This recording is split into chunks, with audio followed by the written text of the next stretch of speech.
Hi everybody, welcome back to the Luton Town Let's Play series here on the channel. This is episode number 5. And in the last episode, which we titled We're on a Roll, we'd done that because we'd come off the back of these results here after changing their formation to a gegenpress and actually getting some really good impressive wins and some impressive performances. We played Burnley and West Ham in the last episode. 0-0 draw at home to Burnley, and then a 3-0 defeat away to West Ham.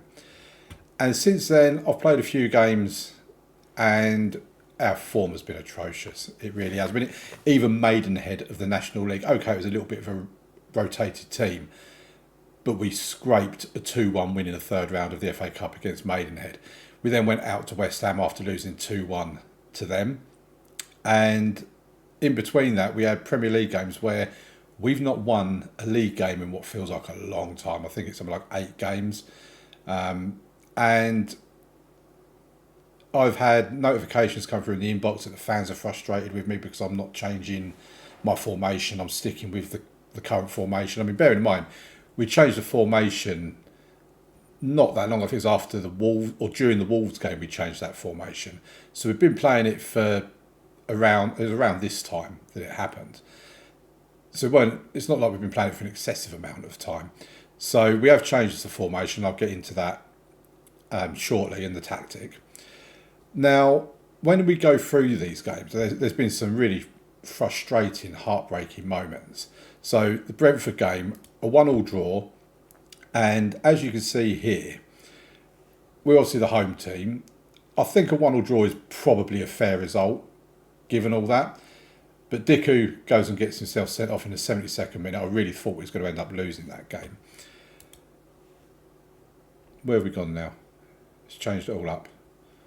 So that was against Brentford. Then Maynard. Then Wolves. Again, this time we're away from home. I felt we deserved to win this one. With more possession, a better pass completion rate, same amount of shots on target, much better XG. We were 2-0 up after 5 minutes, and I was like, yes, we're going to pick up a valuable win. And then Mateus Cunha with a worldie, João Gomez with a worldie, and I'm like, seriously, this is Wolves. How are they scoring these absolute cracking goals that Real Madrid in their prime would be proud of? Then when Escobar, one of our new signings from the January transfer window, made it 3-2 before half-time, hope was there. And then Raul Jimenez, 3 minutes before the end of the 90, goes and pulls it back for 3-3.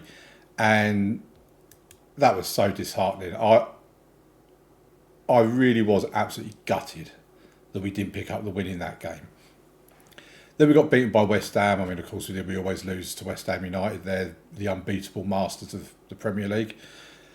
2-0 defeat against Newcastle. I weren't too disheartened with. Newcastle were the better team, but considering when we played them previously at St James's, they beat us 4-0. I'm taking that as a slight positive. You know, it's an improvement. It's better. Then Burnley, and again, another game where I feel like we were really hard done by. You know, when you look at the stats, a draw is probably a fair result, but again, they get the equaliser in the 82nd minute. And at this point, I'm thinking to myself, how many goals are we conceding in the last 10 minutes of games? Because it feels like we do concede quite a few. Then 2-1 defeat against Aston Villa in their most recent game. And I weren't too disheartened by Villa. Deserved to win it, don't get me wrong. But then you get Carlton Morris with a goal disallowed in the 84th minute. When that ball went in, I was jumping, I was leaping, I was screaming with my poor neighbours. I can only sympathise and apologise to them. But I was so happy. And then I was like, right, now we need to waste time, we need to go cautious, blah, blah, blah, blah, blah. And then the reality set in that I saw them saying that the referee's considering an offside, and I was like, oh, you know this is being disallowed. It's not going to go our way. It never does in this situation. And it was given as offside, and we ended up losing the game. So all in all, in terms of the Premier League table, we put it up full screen. We sit in 17th. If we're there at the end of the season, I'll take it, fine. We are 5 points outside the relegation zone. And we've got Wolves and Brighton, Burnley, Bournemouth, that are not that far away from us. You can even say Brentford, I mean, it is 11 points, but it's still fairly close. But when you look at the schedule, we're here today for the games against Brighton, who are 15th. We're at home. They're both home games. This is a game we really need to win. We really, really do need to win this game. This is one of the games I've marked down as a must-win for us. Then we've got Tottenham, who are 10th. Again, I'm kind of looking at thinking we could get a point from that game. You know, we could win. I mean, we beat Man City. Why can't we beat Tottenham? You know, so... But Brighton is definitely a game we need to be picking up all 3 points in. Then we've got Everton, who are 11th. But then we have Crystal... And this is where the real test of us will come in, because we're then coming into a run of games that we should be picking up points in. So Crystal Palace in 18th, they're the team directly below us. We have to win that game, and it's at home. This is where things are starting to fall in our favour a little bit, that 3 of our next 4 games are at home. They're at Kenilworth Road. Then we have Man City. I mean, as you can see there, they're top of the table. It's at the Etihad. I'm not expecting much from it, to be fair. But then we have Nottingham Forest, who are bottom of the table. Again, we're at home. So again, I'm looking at this as a must-win. Palace, Nottingham Forest are must-win games. Then we've got Bournemouth, who are 13th. That's away from home. If we can get a draw in that game, I'd be delighted. And then we've got Sheffield United, who are 19th. And again, it's at home. So I'm looking at Brighton at home, Palace at home, Forest at home, Sheffield United at home. Them 4 games, if we can win them 4 games, that'll put us on 34 points.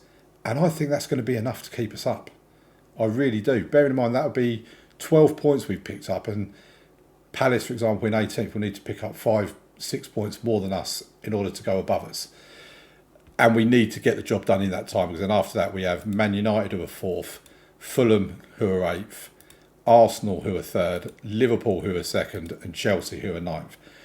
I don't think we're getting a great deal out of our final 5 games of the season. So this is the time to do it. So we're going to be here today for Brighton versus Tottenham. Then we're going to go away off camera, do Everton, Palace, Man City and Forest. And we're going to come back for Bournemouth versus Sheffield United, I think. Obviously, it depends on how we're doing. If we lose both of these 3 games, I might come back for Forest and Bournemouth. You know, it's a shame they're all in such a critical area, because we could really do with these points, as I say. So what I want to do now is go into the transfers and the transfer history. I think in the last episode you knew that Mateus Escoval had arrived on a free transfer from Lanús. We've also had Daryl Dyke, our striker that we got, has come in. He arrived with an injury, which isn't great, but we've got him from West Brom for 5 million, potentially rising to 7.5. He has scored for us. He's only made, I think, 3 or 4 appearances. I think 3 starts, 1 substitute appearance, and he's scored 1 goal so far, so it's not been a massive jump. We haven't signed Bertrand Traore. He has ended up going somewhere else. But then in the player outs side of it, Axel Pearsold has gone on loan to Southend. He came to me wanting a new contract. He's being underpaid, blah, blah, blah, blah, blah. He's not a player that's going to have a future at this club. He's not good enough. But we gave him his new contract because we need to keep dynamics work good. Admiral Musqui, who had actually not done too badly for us. He came in, it bailed us out when we had striker injuries and all this sort of stuff. Got 3 goals and 2 assists in 14 games. I mean, 5 goal contributions in 14 games. That's slightly better than a goal contribution in every 3 games. But he's moved on for £500,000. And then Dan Potts, who we've never actually used, but he's actually been a bit of a legend at this club, and I weren't aware of this until we sold him. He arrived at Luton in 2015 on a free transfer. He's been at West Ham, Portsmouth, Colchester. I mean, he was a West Ham boy growing up. He even played a few games for him back in 2011. In 2012. But he's made quite a few. I think it's 170 appearances he's made for us, scoring 9 goals. So he was quite useful. I may have done him a bit dirty by not playing him or whatever, but like I say, he had a big injury, weren't available till the new year, and by then we had players in his position in Bubba Ruckman and Amari Bell anyway. As you can see from this, he's not as good as Amari Bell. So we moved him on for 1.3 million, which in terms of the finances means we've got just under 13 million in the transfer budget, and we've still got like £160,000 wage budget we could spend. I'm a bit concerned that next season they're looking at reducing their wage budget by £150,000, but they're probably looking at the fact that we're spending 789, so therefore you don't need the 950. Which I've got to say, finances are something that they did say have had a massive overhaul in this year's game. And I've not really looked a great deal into it. But one thing I have noticed is the fact that we've got nearly £16 million in the bank, which usually for a Premier League club, especially of this level, by the time you get to the end of the season, you're massively in the red, and your projections are massively in the red. When you have a look at our projection on here, we're projected to have a bank balance of 18.69 million at the end of this current season, going up to 32.9 million at the end of next season and 52.3 million at the end of the season after. That, I'm assuming, is based on the fact that we're going to be a Premier League team. So, like I said, I haven't really looked at a great deal of it. But if we look at the debt, so we've got no net debt. We've got a transfer debt of 1.4 million, which is probably all been caused by me. But yeah, finances are actually really healthy. And I think what I will do is off camera, I will delve a bit deeper into the whole finances and that and see about the sponsors, the income, expenditure, wages, all this sort of stuff. But I thought it was just so worth pointing out because it is something in the game that Sports Interactive have said that they've reworked and made better, because this screen was something that in previous years I've never even bothered looking at it other than to see what a transfer budget is and our wage budget. And in the past, the wage budget usually stays pretty much the same. If anything, it will go up. I've never known it to go down unless we've been relegated. But if you stay in the same division, it usually just goes up every year. So to see them actually potentially reducing it, I think it's quite a fascinating insight into how they're making finances smarter, is probably the better way of putting it. In terms of dynamics, considering the run of form we've been on, I think that's looking pretty good. Now, I must admit, off camera, before this game that we're about to play, I went into the training section, into the individual training part where it's got their average ratings and whatever. I could probably actually show you what I mean here. So yeah, where it's got these.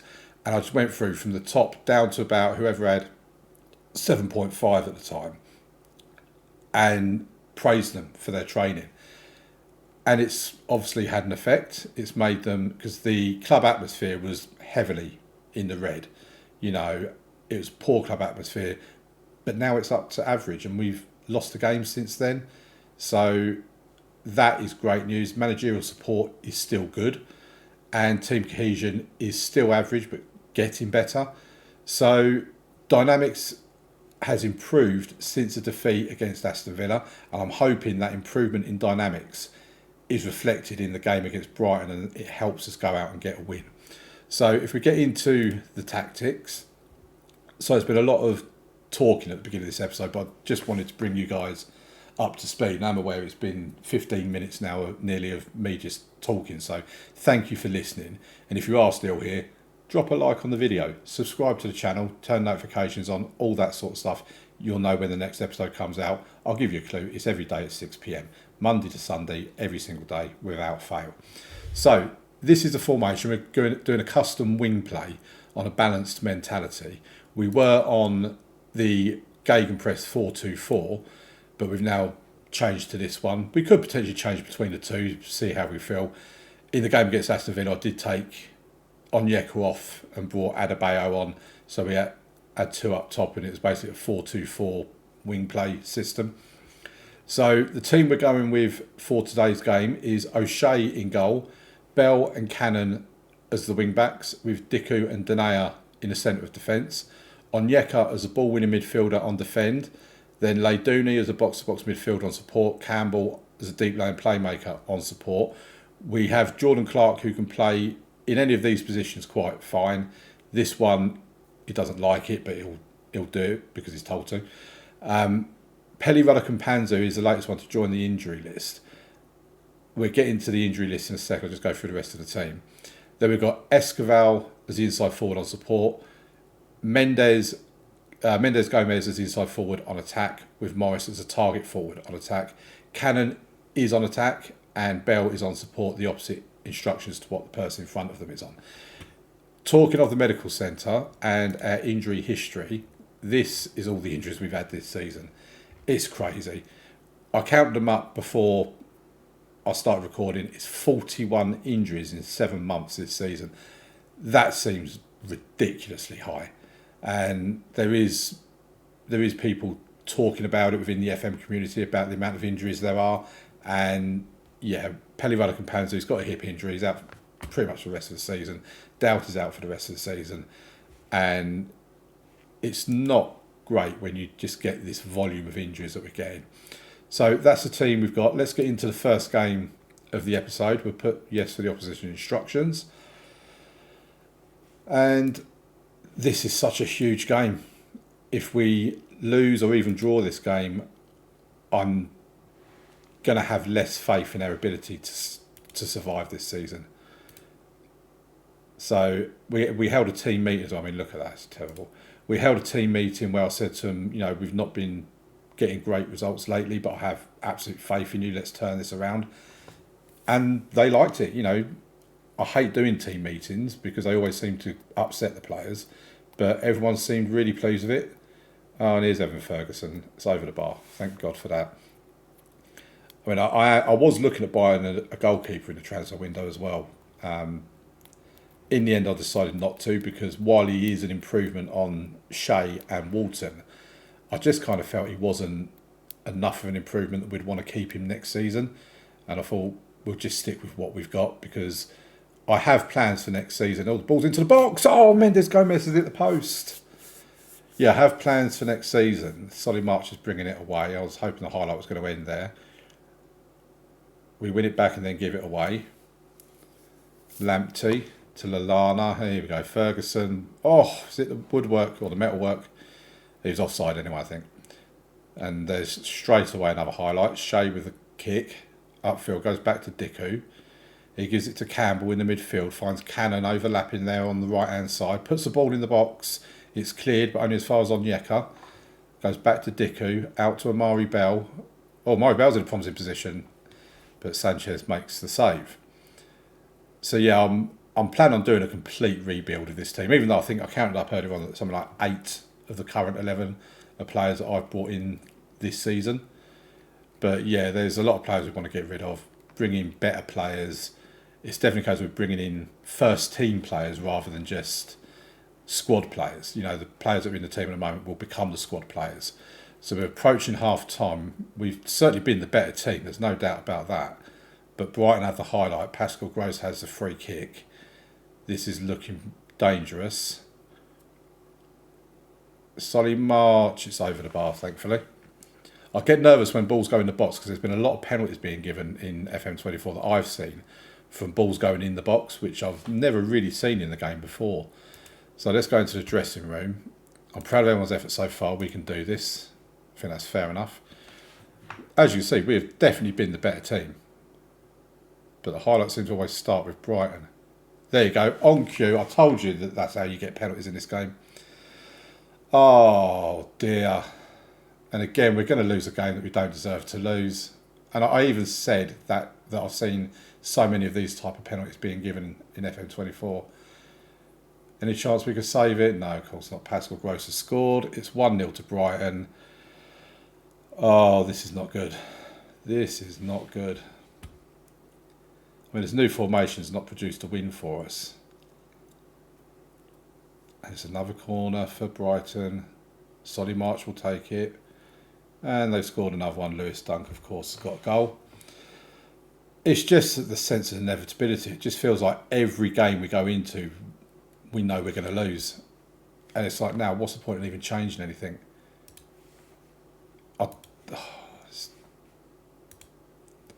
Football manager, what are you doing to me? Joe, I think we're going to go to our... No, actually, we'll stick with this. We'll take... How's Onyeka playing? Not great, but probably better than Leyduni. So move Leyduni up to there. We'll bring on our main man, Daryl Dyke. Move him over there into the target forward. And we'll put Colton Morris on attack as an attacking forward. I know we've got no midfielders on defend, but we're 2-0 down. We need to get goals, not being defensive. Mendes Gomez, of course, hit the post in the first half. Oh, and here we go, it's a breakaway. Matoma will probably find a worldie of a pass to get to Evan Ferguson. Darren Ferguson, that's going back a bit in time.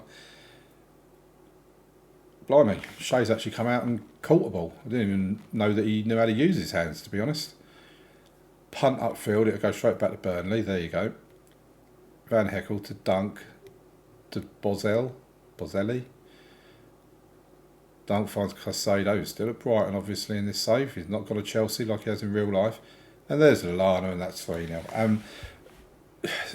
You look at the stats, this isn't a 3-0 game. It really isn't. They won't disallow exits for them. See, there you go. So frustrating. I mean, can we just end this game, please, ref? I mean, what is the goalkeeper doing there? This is what I mean about how bad our goalkeeper is. I mean, Mendes Gomez just giving it to Lamptey. It's Ferguson with the goal. I mean, that was just... Oh, my word. I mean, you can blame me for some of this. Again, of course, it's not going to be disallowed, it's for them.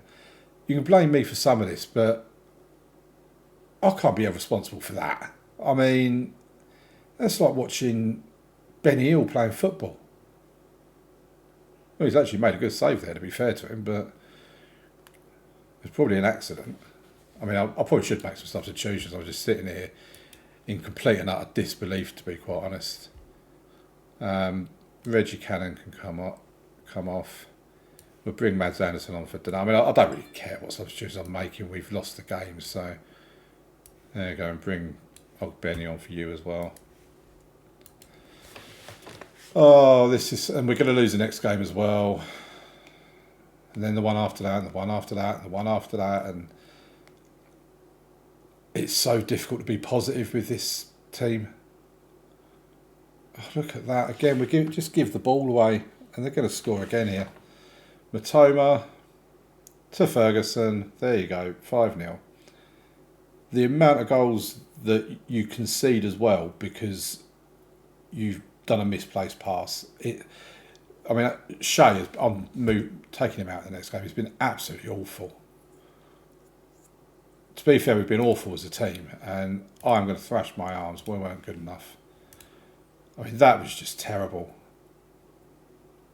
I feel like apologising to you guys for having to watch that because, yeah, we'll attend the press conference. We'll take our medicine.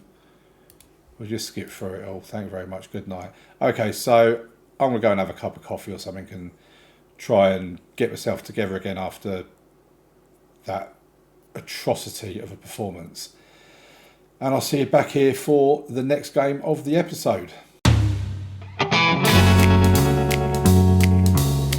Okay, so we're back and we're about to go into the game against Tottenham Hotspur. I'm going to take you into the squad list, and I don't know if you can see there's someone missing from this squad. If we go into the under-21, or we don't even need to, you see there Elijah Adebayo. What on earth was his name there? Elijah, yeah. I'm not even going to try saying all that because I don't want to offend people. But basically, he came to me wanting a new contract, and I'll be honest, I'm sick and tired of players coming to me wanting a new contract when they're performing this badly. So I said to him that I'll be prepared to offer him a new contract if he meets some targets, which I thought was fair. He's then saying, I don't need to prove myself to you, I belong at this level, all this sort of stuff. Long story short, we fell out quite spectacularly. He's now, I've gone to his agent to generate market interest. No one wants to know. The intermediaries don't want to know. I've put him on the transfer room. No one's interested in him. Excuse me. I've now put him on a transfer list. He came to me, want to know why he's been moved to under 21s. I told him it's because I don't want you at the club. And left. I left the room. Left him sitting there. So, yeah, we're not on the best of terms. Let's just say that. I've gone into training. I've praised people for their training, all that, to again try and improve morale a little bit. So let's see if it works. There are a few changes to this team, as I think you can quite imagine. Jack Walton has come in goal. James Shea's been dropped to the bench because I've just had enough of James Shea, to be quite honest. Then we've got Onyedema has come in on the left-hand side, and Daryl Dyke has come in up top. Colton Morris is on a goal drought. He is still the club's top goal scorer. I realise I need to take him out of there, put Kylie Woodrow on. And we'll get straight into the game. No point hanging around. I'm aware this episode's already going a little bit long. Yeah, that's fine. Go to the match. And hopefully we can not get absolutely trounced against Tottenham like we did against Brighton. Because that was a thoroughly miserable first part of this episode. We are at home. I mean, not that really means anything in this game, I don't think, but so they've got someone called Karim Konate up top. Okay, for a minute then I thought that was the Liverpool centre back. I was like, has Postecoglou lost his marbles? Romero and Silva, Antonio Silva, Emerson Ito, Hiroki Ito. I presume they've got him from one of the Japanese leagues.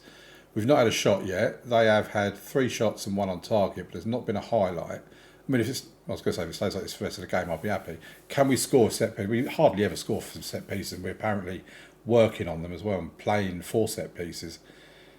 Esquivel picks the ball up, gives it to Leiduni. Oh, he scores! Mateus Esquivel with the assist. Leiduni with the goal. And that increases their chances of not getting beaten. I'm not going to say we're going to beat Tottenham, but it increases their chances of not getting beaten at least, because that means Tottenham have to score 2. What's happening? I was just got out for... Oh no, it's a free kick. Put into... Oh my word. Kulusevski heads it in because things happen. 2 minutes before half time, Son with the assist, Kulusevski with the goal. I mean, we've scored from our only... If we're not going to win, if we don't shoot, it's been really disappointing to watch. I'm going to go with that. Well, they seem to respond quite well with it. I'm just at the stage now, I'll just pass caring. It's like, if I upset you, I upset you. I mean, morale's already low anyway. And I will adjust that attitude before we play our next game, because obviously we do need to try and keep them happy to an extent. But, I'll tell you what, folks, managing Luton Town, I knew it was going to be difficult, but this has been so tough. I've had to call on all my years of FM experience. So we're going to look at, could take Onyeka or even Diku off, to be fair. Dale Dyke's not having a bad game. So if we come in here, I mean, Denaya's playing well, but he's on a yellow card. So probably, who are we looking at? Alan Campbell, maybe, taking him off for Jordan Clark. And then maybe Onyedema off for Gomez. I mean, Onyedema for some reason is apprehensive. I mean, have a bit of confidence in your own ability, my friend. I could just see a goal in the last 10 minutes or even stoppage time being what wins it for Tottenham. So I think we bring on Reece Burke for Reggie Cannon because he's looking a bit tired. Esquivel can come off and Ogbene can come on. Might throw Carlton Morris on for the last 10 minutes as well. I mean, we're not getting any shots at goal. We're not having possession. But at the moment, we're on the verge of getting a point. Not that I'm expecting it to happen. Like I say, I know what this game's like. I know what it's going to do to us. But I mean, from a creative standpoint, oh, we have a corner. Bell. Oh, we've hit the crossbar. Mendes Gomez over the bar. Oh, why can't we score from a set piece? Can we hold on now? This is the question. We've got 3 minutes to go. I'm watching the clock go down. Come on, blow the whistle, ref. And he has. It's a 1-1 draw at home against Tottenham. I mean, I weren't expecting to get anything from this game. I was expecting really 3 points from the episode, but that in the game against Brighton. Yeah, I sympathise with them because I think they done well there. Let's be fair, they did do well. Palace have got a draw as well. Palace are 4 points behind us with 11 games left to go.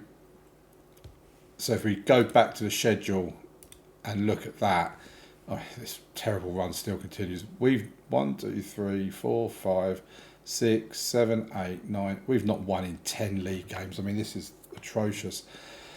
So we've got Everton away next, Crystal Palace at home. I mean, this is where it gets must win really. So I'm going to go off camera, play Everton, Palace, Man City. We'll play them 3 games. I kind of feel Palace is a massive, massive game. I really do. And we'll probably come back for, I might even do a triple header of Forest, Bournemouth and Sheffield United because that's how important them 3 games are. And then we'll obviously come back for the last 2 games of the episode, which we'll get absolutely spanked in every single one of them. So, yeah, sorry it's not been the most cheerful of episodes, but on the plus side, we're still 4 points outside the relegation zone. There's less games to go than what there was at the start of this episode, but we have some huge games coming up, must-win games, and that's probably going to be the title of episode 6, is must win. So yeah, thank you very much for watching. Please leave a like on the video, subscribe, turn your notifications on, all that sort of stuff. At the time of recording this, we're on 19 subscribers. My target is 20 before we then move to the next target 30 and the next target 40 and so on and so on. It'd be great to get to 20 as soon as possible. I really do appreciate the support of those of you that watch these videos and leave likes and comments and things like that. It's all massively appreciated. And I will see you in the next episode. Thank you very much for watching. Bye.